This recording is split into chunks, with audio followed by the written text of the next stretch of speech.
Kristus.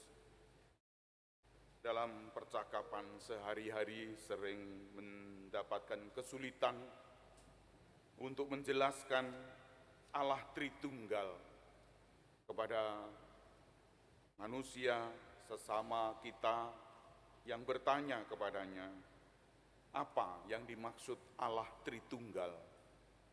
Apa hikmah yang ada di dalamnya? Allah Tritunggal adalah misteri Allah. Allah adalah tetap Allah. Dan misteri ini sungguh-sungguh hanya secuil, bukan gambaran seluruhnya dari Allah itu. Allah yang mewujudkan dirinya dalam 3 wujud itu menyejarah di dalam hidup manusia mulai dari awal sampai akhir. Bapak Ibu, saudara-saudara yang terkasih, diberi penjelasan yang sedikit ini sudah cukup bagi kita. Ini adalah misteri Allah. Kita hanya tahu secuil, sedikit gambaran kita tentang Allah. Ini adalah perjalanan menyejarah, perjalanan manusia. Oleh karena itu, misteri ini sungguh-sungguh hanya secuil. Bagaimana itu digambarkan? Mulai dari awal perjanjian lama, Allah mewujudkan diri dalam wujud suara, dalam wujud firman. Maka bersabdalah Allah. Tidak ada bentuk sama sekali, tidak ada wujud. Hanya suara, hanya firman. Jadilah ini, jadilah itu, jadilah terang, jadilah daratan, dan seterusnya. Lalu mewujudkan diri dalam masih dalam wujud firman, tapi melalui para nabi. Para nabilah ada Allah-Allah yang hidup. Melalui para nabi kita menunjukkan, kita mendapatkan pemahaman bahwa Allah telah bersabda, telah berfirman kepada para nabi. Dan para nabi menunjukkan Allah itu kepada diri kita. Melalui Abraham, melalui Musa, melalui Elia, Elisa, dan seterusnya. Para nabi. Dan yang terakhir, Allah menunjukkan wujud dalam putranya. Nah, inilah Allah yang hidup. Allah yang berwujud, yang nampak dalam diri kita. Tapi masih samar-samar. Masih samar-samar. Allah seperti inilah yang menunjukkan dirinya. Jati diri Allah itu.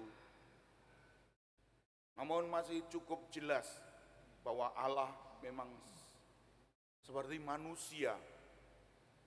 Ia bercengkerama dengan manusia. Ia menyejarah, ia hidup, dan ia sungguh bergaul dengan manusia. Ternyata Allah seperti itu. Dekat dengan manusia, tapi juga jauh. Allah yang misteri seperti itu. Bapak Ibu, saudara-saudara yang terkasih, maka Yesus adalah sungguh Allah, sungguh manusia. Namun itu adalah secuil misteri Allah. Dan Allah yang ketiga adalah Allah yang tidak nampak. Allah yang berwujud roh, namun hadir di dalam diri kita. Inilah kelebihannya, hadir dalam diri kita, dalam manusia kita. Kalau kita mendengarkan Allah, dengarkanlah diri kita.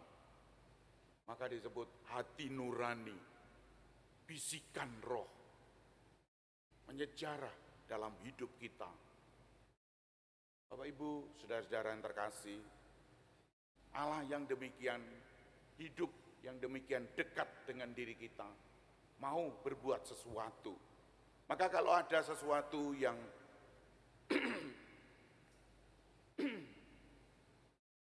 sangat tinggi di dalam hidup manusia, sangat rahasia di dalam hidup manusia, itulah Allah. Kadang-kadang ada orang yang bisa secara umum, secara khusus berbuat sesuatu di luar kuasanya. Mungkin kita waktu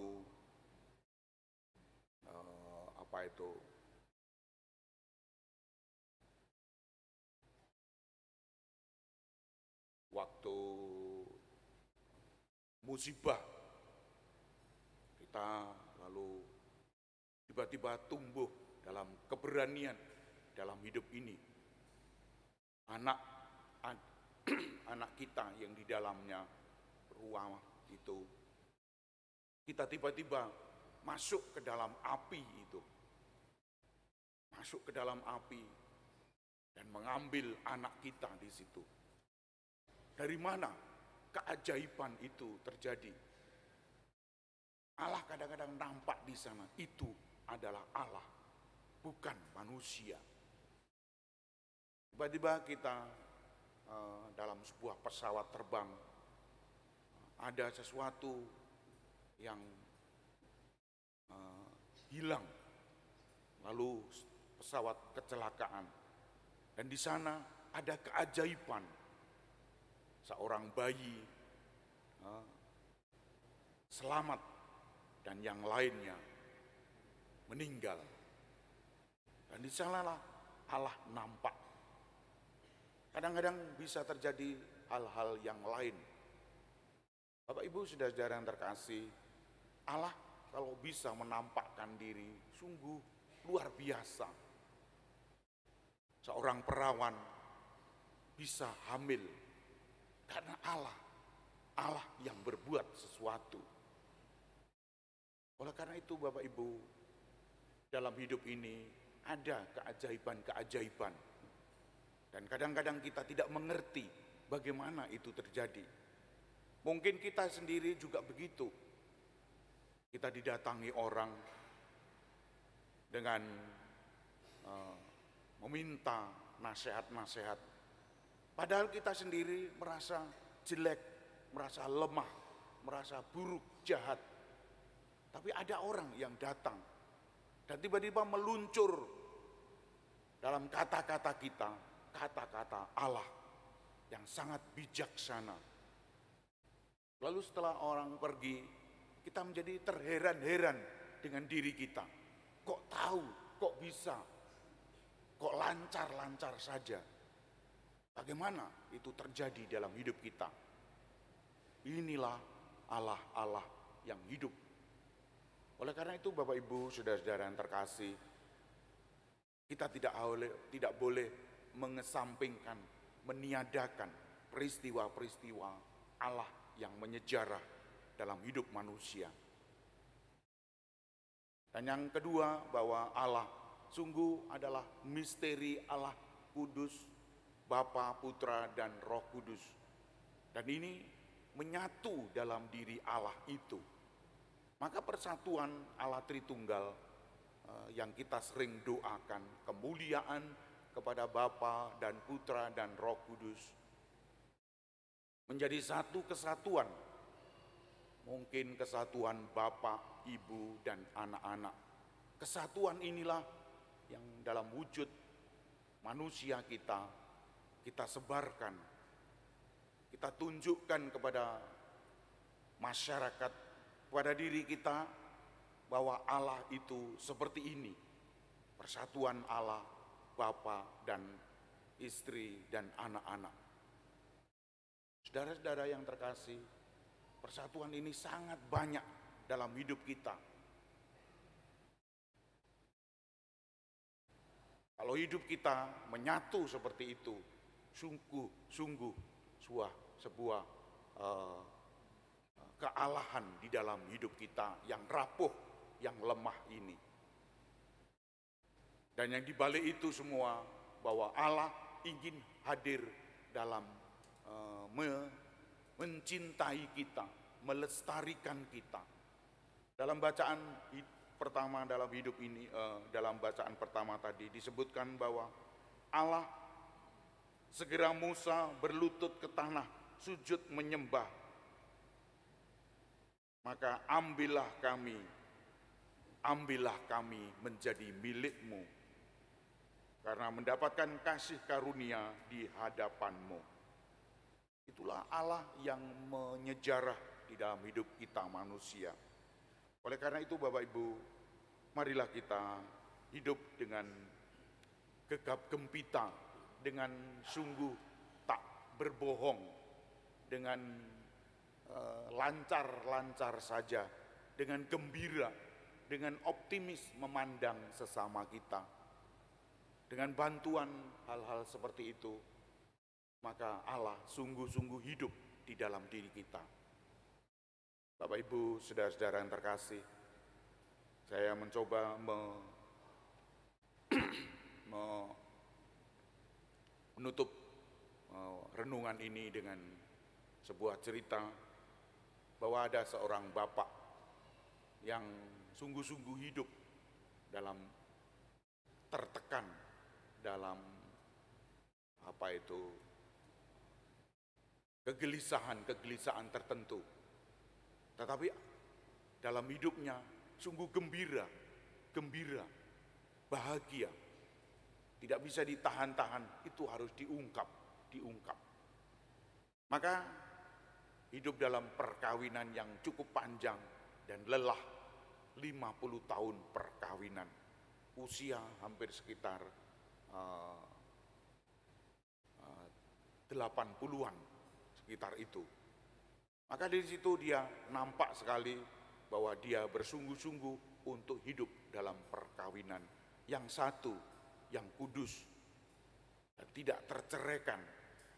Maka dia pun juga menghayati hidup ini, meskipun harus jatuh bangun. Nah, Bapak Ibu tentu bertanya, siapa di balik itu? Ternyata adalah dia memegang rosario. Rosario adalah pegangan untuk dirinya. Rosario dihayati setiap hari, didoakan oleh bapak tersebut. Sehingga bapak tersebut sungguh-sungguh kuat, mampu. Meskipun juga diterca oleh keganasan masalah anaknya yang menanjak dewasa, dan juga masalah istrinya. Ini kebetulan bapak, maka istri yang selalu menggoda, yang selalu mengejek, dan selalu menghina bapak ini. Dan juga yang lain-lain, orang-orang sekitarnya yang selalu menyakitkan hati. Tapi bapak ini tetap tegar, tetap setia kepada perkawinan. Oleh karena itu Bapak Ibu, inilah contoh, salah satu contoh dalam hidup kita. Orang yang tegar, orang yang mampu menghayati nilai-nilai perkawinan dengan sungguh-sungguh. Tanpa bangga-bangga terhadap perkawinan. Karena hanya Allah yang menjadi pegangan hidupnya. Bunda Maria selalu menjadi butiran-butiran rosario yang didoakan setiap hari.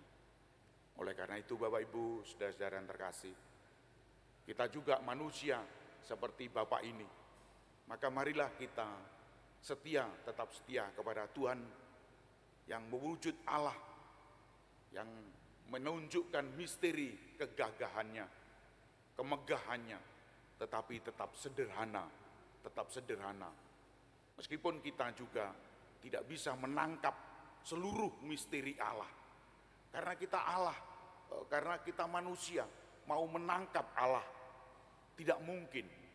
Allah adalah segala-galanya, maha kasih, maha belas kasih, maha bijaksana.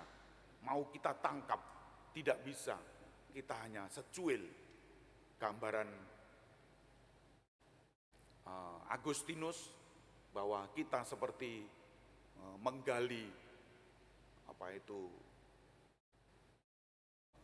pasir di tepi pantai itu, menggali pasir, kita buang airnya.